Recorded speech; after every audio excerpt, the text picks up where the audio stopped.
Activating an Ezcode 2-to-8 parcel system is really easy. In just 3 simple steps, you're ready to go. It's instant activation at the press of a button. Let me show you how. Start by removing the cooling engine from the insulated box. Place it on a flat surface, white button facing up. Take off and dispose of the protective ring, and then press down firmly on the button to activate the system. You'll now need to wait for the logo to turn blue. This means that the system is activated and ready to use. You can also place the engine back in the box to speed up this process.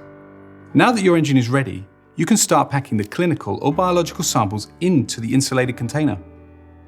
Place the activated cooling engine back on top, button side down, and press into place. Finally, close up the outer carton. And that's it. Your refrigerated parcel is now ready to ship. Your cold chain made simple. Just press, pack, and send.